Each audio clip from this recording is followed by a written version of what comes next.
we can actually implement these use cases into our workflows, in our applications. I will try to be quick because 30 minutes is not enough to tell all about it. So if you have any further questions after the talk, I will be around, don't be shy. And I will also share the slides afterwards, so if you see links around, they all will be clickable, so don't worry about if you miss them. Short introduction about myself. My name is Önder Ceylan. I am originally Turkish, but I have been living in Netherlands for the past decade. And also I have been very fortunate around sharing my knowledge, connecting great communities like this is, and beautiful people like you are all around the world. So I'm happy to be here today. So what is WebAI? WebAI is not cloud AI. WebAI is the AI models, machine learning models that we can actually run on the browser itself. So we don't need server connection, we don't need cloud. It all runs on the device, and in this case, for the web, it's on the browser. Typically, when we interact with AI models, nowadays we interact with large language models like Gemini, ChatGPT, or Claude. They all run on a cloud server. And if we are integrating these models into our application or workflows, we run a web app frontend in our web browser, and then over an internet connection, there is an API call to the cloud servers of these models, which typically run on CPU or GPU hardware. The WebAI, on the contrary, doesn't require any server connection. It all runs on the device itself in the browser, and it utilizes devices hardware such as CPU, GPU, or NPU. How many of you heard about NPU? Please raise your hand. NPU is a new processing unit in the families of the processors. In addition to GPU or CPU, it is actually emulating the human brain, the neural network of the human brain, to process machine learning models on the device in an efficient way. So by doing that, you actually leave CPU or GPU for what it's intended for, and by doing so, you also have a more performant, heterogeneous hardware on your system. It can process trillions of operations per second. It's quite fast. It also allows you to near instant time processing power for your AI models. And what are the benefits of having such a hardware or on-device web AI in our systems? Let's start with privacy. Especially the web applications we use, they typically connect with sensors, hardwares like camera, microphone, or other connected sensors on the mobile device as well. And it's important for some applications to not actually expose that data and contain the privacy of the users. An example to that application could be Include Health. Include Health is a company which collects key points from body movements and body poses, and it uses a model called MoveNet that is available in TensorFlow.js, and that enabled them to ship an application that you can use in your home for remote physiotherapy sessions. So they created this application to give therapy sessions right out of your home's comfort, so you don't worry about whether you're having such sessions in your bathroom without any sports wear or whatever, because none of these images are actually shared with the company. Only the body movement summary data and some statistics is sent over the server in the end. And another benefit of on-device web AI is running these models offline. The model and the logic that we built around the model can entirely run offline after the initial download of the model. A good use case for that is consumer packaging good companies. My client in the Netherlands currently is a supermarket, and they have very weak connection spots in some of the aisles in the supermarket. And this is an example for another supermarket that actually integrated offline SQU dataset. So they scan for stock keeping units, totally offline and real time. So without relying on any connection, you can identify which products you're actually scanning by using your camera. And the next benefit of on-device WebAI is the latency. Since we are not interacting with servers with this approach, there is no round-trip time for the server and the back again. It saves you at least 100 milliseconds of time.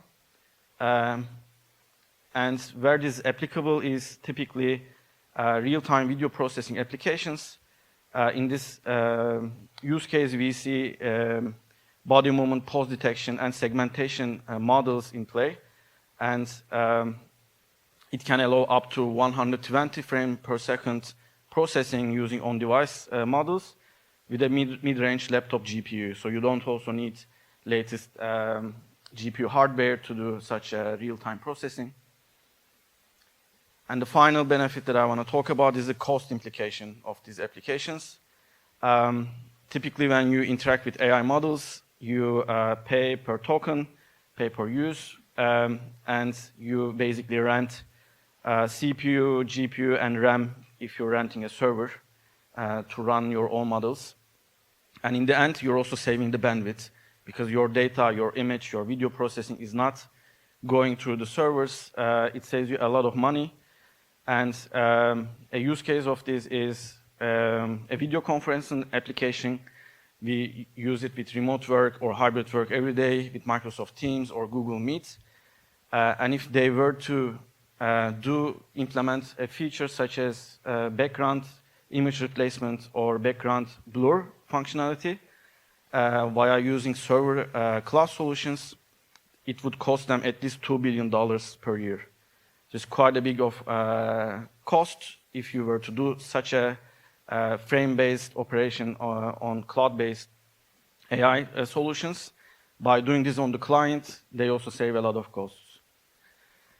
All of these examples are examples to narrow AI. So I'd like to make some definitions. Narrow AI, also known as weak AI, is very specific, precise machine learning models that are optimized for certain tasks. So they only perform this task and they do it really well. And examples to these tasks are face detection, gesture recognition, language detection, object detection, image classification, or text toxicity detection. A good use case for narrow AI is also the sentiment analysis. In this example, imagine you have a website accepting some input from your users. Just like form validation, you can implement a machine learning model-based validation for the negativity or the harmful filtering of the comments. And you're not even hitting your servers or doing any server validation in this case, just on the client side. You can inform your users that what they're about to post is harmful. And let's see how we can actually use these narrow AI examples. For those, we have different framework options. TensorFlow has been around for these narrow AI use cases for a long time, and they utilize hardware using WebGL. WebGL API is also an old API. And Transformers.js from Hugging Face and MediaPy from Google are also nice frameworks that you can implement many narrow AI models.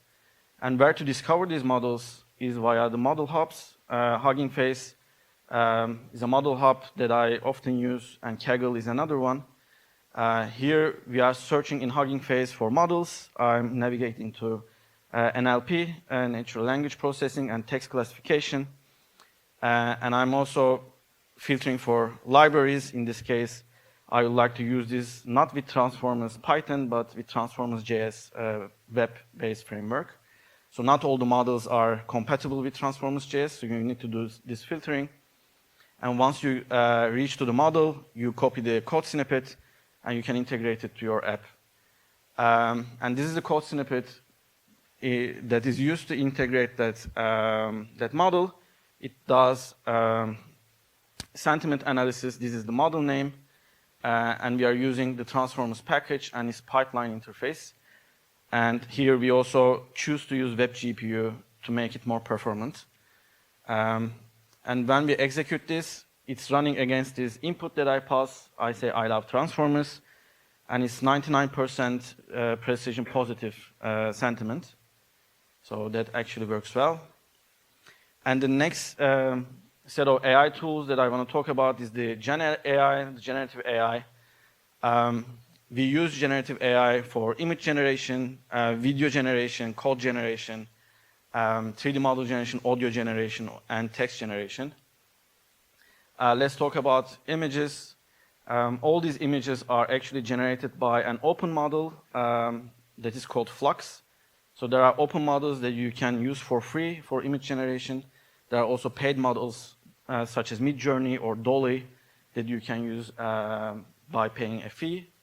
And this is also an example of a video generation that uses Meta's Movie Gen. There's also other paid video generation solutions like Kling AI or Runway. So if you're interested in image or video generation, you can check them out. And like the talk in the morning, it's also quite interesting for software engineers to see code generation solutions. This is an example from Microsoft's GitHub Copilot.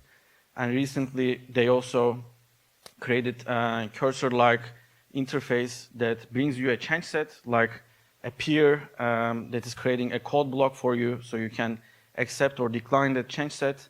And also, they introduce agentic workflows where you can delegate certain tasks to local agents, GitHub Copilot agents. And the good part of agentic workflows, they can also run certain tasks like terminal commands. For instance, as a JavaScript developer, I often fix ESLint errors, but not all the ESLint issues are fixable. So I can delegate this task to Copilot, especially as it's a repetitive task. It can do a refactor on the lint fixing and then run an ESLint command on the terminal to actually validate if it did the job. And what we are all crazy about, large language models. Let's also create another chapter for them. Large language models can be grouped in 3 groups. Closed models, these are the models we use on the cloud with paid subscriptions or token-based pricing. OpenAI's ChatGPT, Gemini, Claude are popular ones, and they don't provide any access to models' internals. So you don't have any information about these models. It's all closed and commercial. And there are open models like Llama, Gemma, Microsoft's Pi, Qwen from Alibaba, and recently hype-generating DeepSeek. And these open models are free to use. You can download them, use them, even create variations of them by distilling or fine-tuning these models. You can use them according to their licenses. And they also don't provide access to training data or code. So they are open, but they are not open source. And there's fully open source models like Bloom, StarCoder. They create full access to training data, models, internals, and code. The open LLMs are also on the rise. Since the publication of ChatGPT, everyone went crazy. Also, ChatGPT was also based on another machine learning model called BART. So it created quite a traction on the evolvement of these open models. As you can see on the branching, this is even going faster on 2025. There's a new model around the corner every week. And some popular ones for the open models are Meta's Llama, Mistral AI, Google's Gemma, and Microsoft Pi, Alibaba's Qwen, and DeepSeek. And how actually can we classify the models? How can we decide which model to pick and use for our purposes? They come in different shapes and sizes. The LLM size is based on the parameters, so number of parameters is grown with the really large models, that the ones that we use over the cloud especially. They are quite big, and they are not optimal to download and run on the device. And it's a fact that the more the parameters the model has, the more capabilities has the model. So depending on what type of task that you are trying to accomplish by using these models, you should choose by experimenting which parameter size to aim for. And there's also context size of the models. They support certain context length, which actually limits the amount of context you can provide to the model. Imagine it like documentation if you want to provide it, or a chat history if you want to continue with the chat.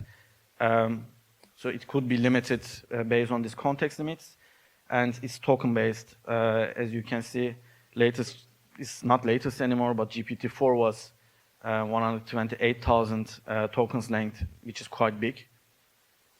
But also the more context length grows and the more you fill that, the less performant it becomes. So there is also certain trade-off on the context length. And there's a smaller LLM ecosystem as well, and they are also on the rise. For many of these tasks, we don't need to run a general purpose over 70 billion parameter size LLM in the cloud.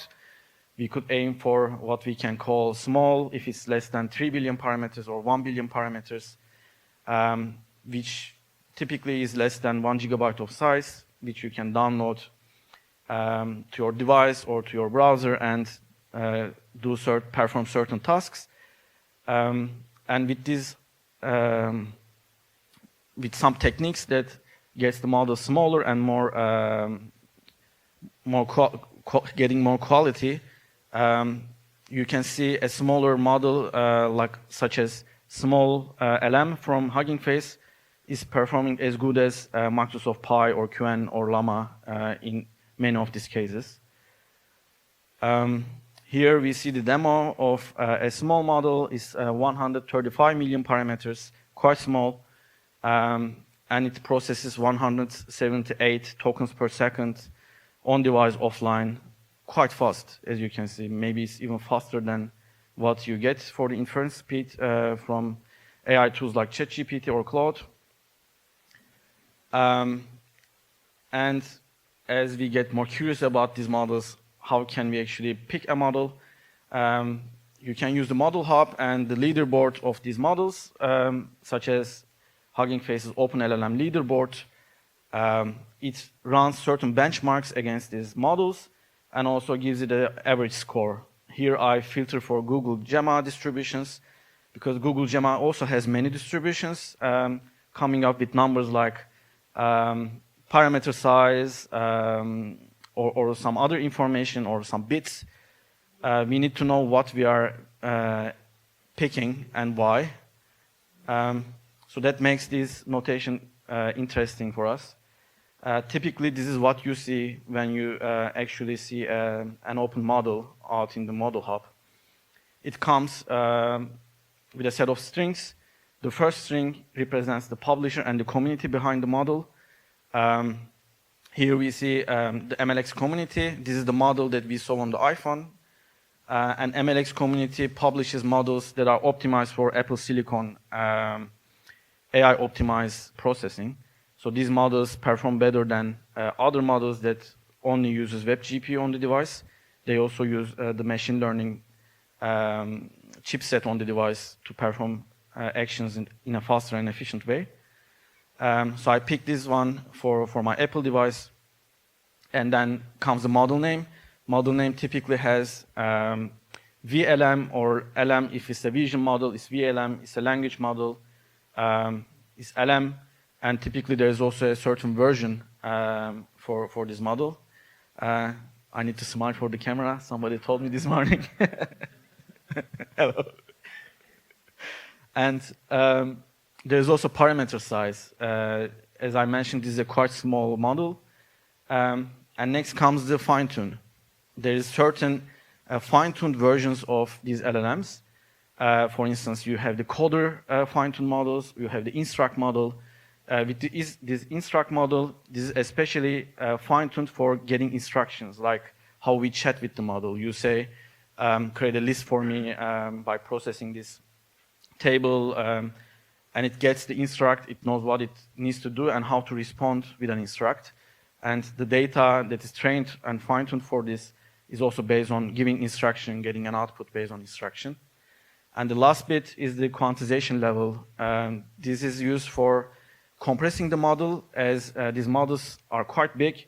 They, by default, are being shipped with 32 bits. By quantization it into 8-bit or 4-bit versions, you have this bit roundup for the compressions, which is an interesting technique. I'm not going to dive more into this, but what we need to know for now, it makes the model smaller, and it might also affect the quality of the model. So depending on what task you try to perform this model, you need to experiment with this quantization too. And let's see how we can actually use them. We found the model, went into Model Hub, picked one, and how it can be actually integrated to our web application. Here, again, we can use multiple frameworks. MediaPipe, Transformers.js are the ones that we already mentioned. And in addition, there is machine learning compilation, web LLM framework. With the web LLM, the machine learning compilation community creates cross-platform LLMs that is optimized for running with this framework. So you can find many of these open models that we talked about today also shipped with web LLM. Let's see also how we search for them here. Instead of text classification, I pick text generation this time because we are looking into generation. And then I'm picking a small model. And also, just like we did for the narrow AI use case, I'm getting the snippet for Transformers.js. And this is what it looks like for the generative AI use case. I provide the model name here, like the one that we saw. And also, in addition to web GPU preference, we are also providing the quantization. So it picks, based on this, it picks the right compressed version of the model. And the first time that you're executing this model on the app, it downloads the model. It also shows you the progress of the model. And on the consequent runs, it's getting it from the cache. Here we use our prompt engineering skills. I'm using zero-shot prompting here with a single system prompt and a user prompt. Then when I execute this, I get a streaming response or a bulk response. I can choose to use any of them. And this is the web LLM use case. In this case, I'm picking Llama, and it also has this chat interface. If you like to play around with this, you can go and use the chat interface. I'm giving this few shots prompting this time. I give examples for it to be rude. I don't know why, but I think it's just unexpectedly funny for LLM to be rude. So I'm giving the few shots prompt with this example. I provide this example being it rude. What's happening?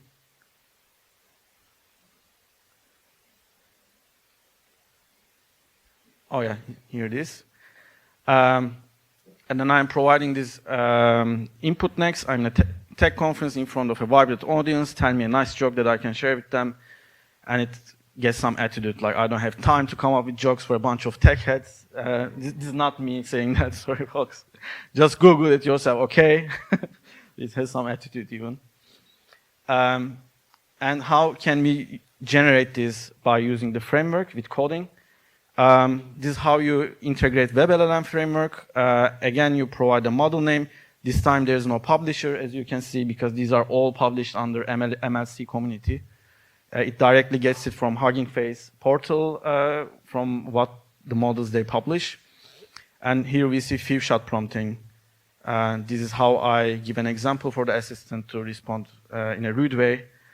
And then I get the response of the LLM.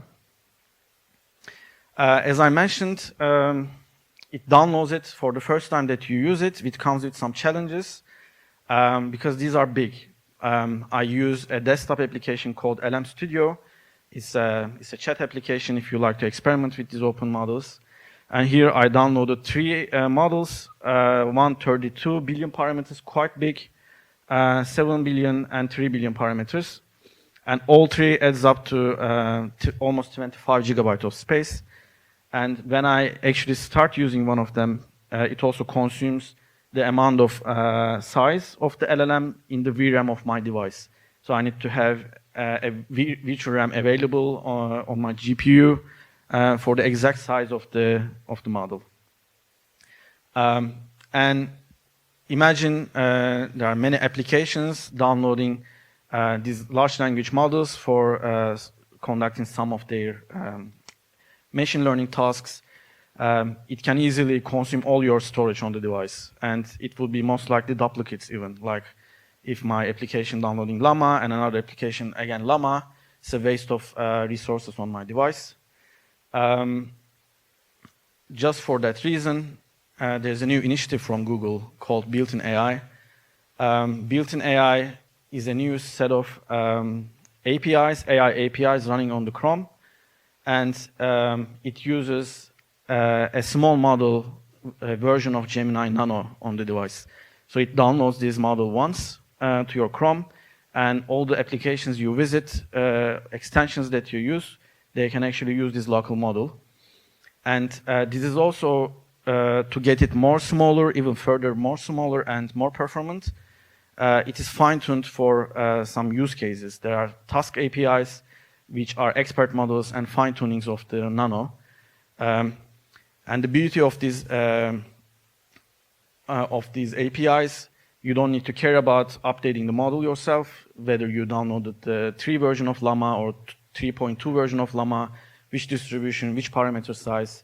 You don't need to maintain that. Also, you don't need to eject the memory that you're consuming from the browsers. These APIs are all doing that for you, and it uses hardware the most performant way, whether you have NPU, TPU, GPU, or CPU available. It picks the most efficient hardware running on the device. And some good examples for consuming and generation of the content are Translation API. This is a new API that uses translation models. Here I'm passing where is the next bus stop on T text in English, and I'm getting Turkish translation immediately, less than a second. And if you like to play around with this API, you can toggle it on experiments with Translation API flag, experimental flags. And this is also how you manage the downloaded models on device translation internals.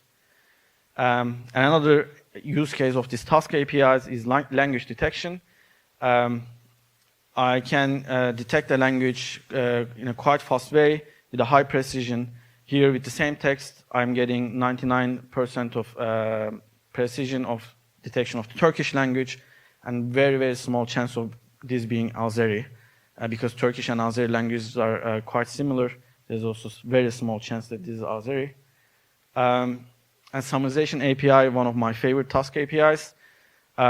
Imagine reading a news article from BBC.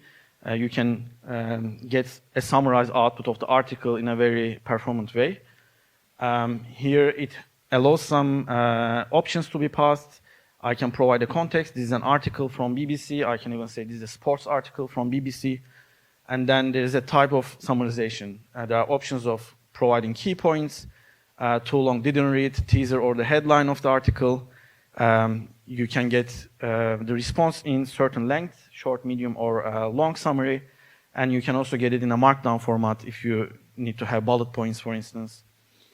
And this API also streams. So this summarize is a one-time call. It doesn't stream, waits for the end of the processing. And you can also call summarize stream, and then you process the chunks, and you can stream the output. The next one is the prompt API. This is very similar to other open models that we saw today, but instead this is using the browser one, the Gemini Nano, and this is an experimental API. This is not supposed to be there in the stable APIs, and this is out there to collect feedback from users like we are. So if you're curious, you can also integrate this, use your prompt engineering skills, and here we also get streaming output. Then we are processing the chunks and streaming the output as it comes here. And writer-rewriter APIs are also very interesting, especially workflows like writing an email. you can provide as a reply a context to these APIs. I'm a long-standing customer, and my name is Önder Ceylan, because I would like it to be use my name in the signature. Otherwise, it just puts some placeholders. And then my prompt is write an email to my bank asking them to raise my credit limit from $1,000 to $10,000. And here I also have options of the tone. This is also very interesting. You can get the response in a certain style. It can be formal, casual, neutral. Again, the length and the format options are there. And there's also Rewriter API, which is similar to Writer. This time, you consume the content and regenerate the content using Rewriter. So you can pass an article and rewrite an article in a more casual way, if you like.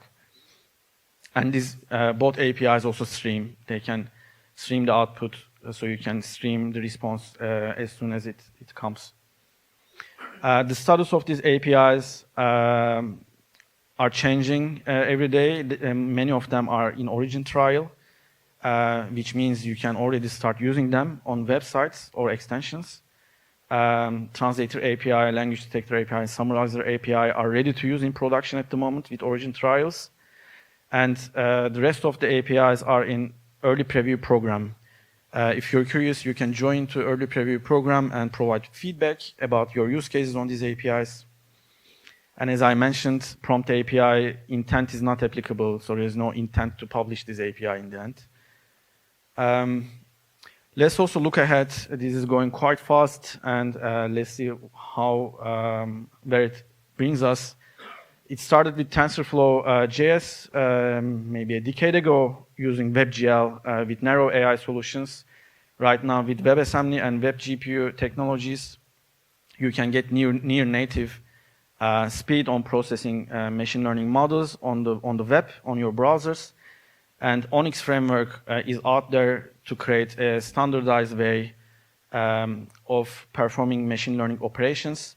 So regardless of what framework you use, you can use it in a standard way without vendor lock-in and in a performance output. And WebAI Neural Network API is in developer preview. 95% of all machine learning operations of Onyx framework are implemented cross-platform. Here we see the WebNN use case. Currently, the Transformers.js and WebLLM that we saw today, they use WASM and WebGPU. WebNNN is not there for it yet, but once this is 100% compatible and stable, these frameworks are going to switch to WebNN, which will use your machine learning chipsets like NPU on the device to perform this task in an even more performant way. And it's cross-platform. CoreML is from Apple, DirectML Microsoft, LightRT from Chrome. And you don't need to care about all these details. This API will just take care of this, which machine learning engine of the platform to use and which hardware to target. That's all I want to talk about today. I hope you enjoyed the talk. I have more to share. Please don't shy. Come say hi. I'm here for you today. And you can scan the QR code for getting the slides and the links. Thank you.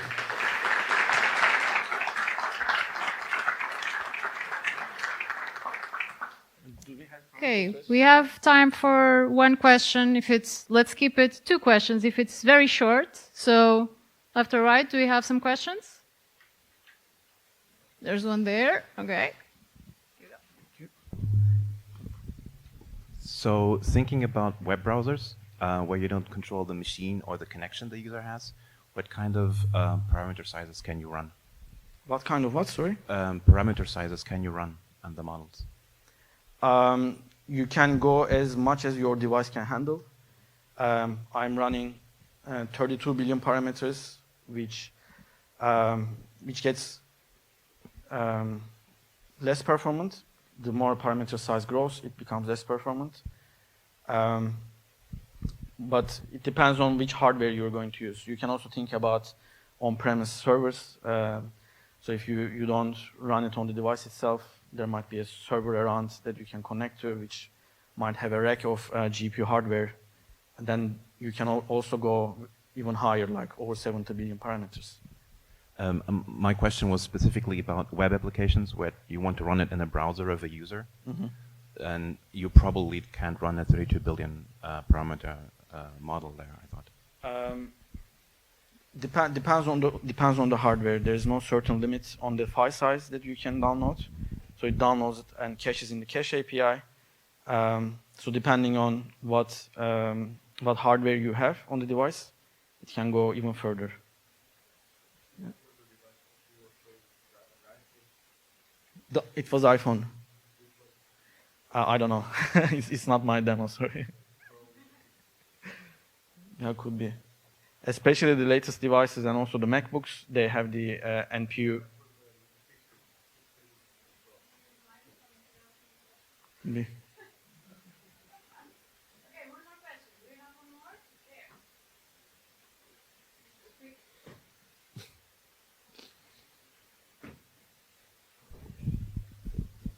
So things are moving fast, and if I have to buy hardware now, what should I look for?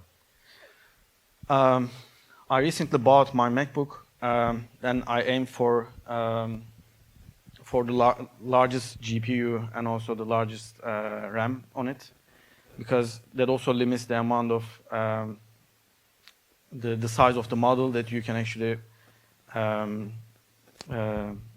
you can inject to your application, like LM Studio. It needs to consume the RAM on the hardware, so you need to also have a high RAM. But I would aim for new chips, like Intel's chips are also shipping with NPU. If I'm to invest in on-device AI in the future, I would aim for heterogeneous chipsets that has this NPU power, and also look for high RAM.